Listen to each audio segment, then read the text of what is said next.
मंजर किसी बुरे सपने से कम नहीं था, क्योंकि एक वक्त था जब यह शहर अपनी ऊंची इमारतों और रौनक के लिए जाना जाता था।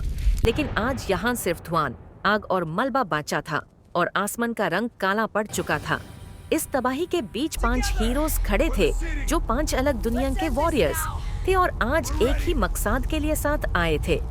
सुपरमैन की आंखों में ऐसी आग थी जो उसकी हीट विजन से भी ज्यादा खतरनाक थी, और उसका शरीर गुस्से से कंप रहा था, क्योंकि उसने अभी अभी अपनी आंखों के सामने आधे शहर को राख होते हुए देखा था।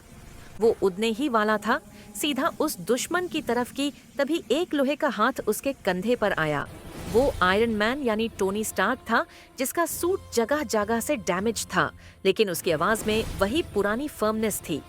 टोनी ने सुपरमैन के कंधे को जोर से पकड़कर कहा कि क्लार्क रुक जाओ, अगर तुम अभी जज्बात में आकर वहां गए तो वही होगा जो वो चाहता है, क्योंकि ये कोई आम दुश्मन नहीं है और हमें स्ट्रैटेजी चाहिए, सिर्फ ताकत नहीं।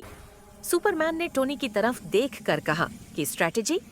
टोनी देखो, चारों तरफ लोग मर रहे हैं और मेरे पास वक्त नहीं है प्लान बनाने का। तभी पीछे से शैडो द हेजहॉग की आवाज आई कि वो सही कह रहा है ब्लू बॉय। वो और सोनिक मालबे के ढेर पर खड़े थे और दोनों बुरी तरह जख्मी लग रहे थे। सोनिक ने गहरी सांस ली और कहा कि हमने अपनी स्पीड का पूरा यूज किया, लेकिन हम यूज टच भी नहीं कर पाए, और अगर हम अलग अलग गए तो हम सब मारेंगे। बीच में खड़ा बेन टेनिसन अपनी कलाई को घुमा रहा था, जिसका ओमनीट्रिक्स स्पार्क कर रहा था। उसने कहा कि मेरा ओमनीट्रिक्स चार्ज होने में अभी भी 2 मिनट लेगा, लेकिन जब ये चार्ज होगा मैं वे बिग या एलियन एक्स बन सकता हूँ, बस मुझे थोड़ा टाइम चाहिए। टोनी, तुम्हारे पास क्या प्लान है?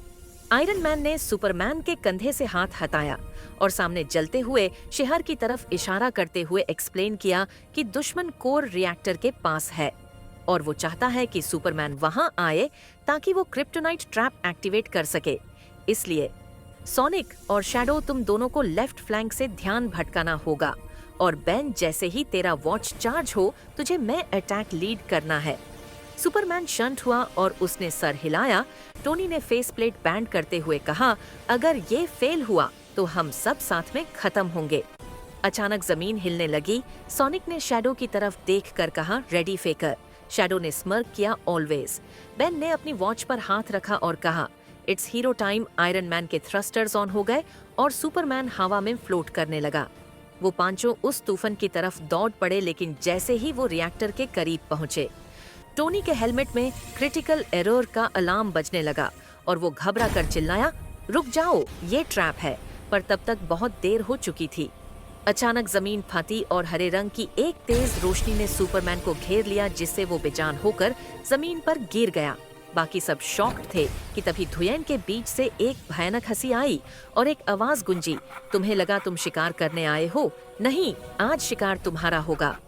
धुआं हटा और उन्होंने देखा कि दुश्मन के हाथ में कुछ ऐसा चमक रहा था जिसे देखकर बेन की सांसें अटक गईं और स्क्रीन ब्लैक हो गई।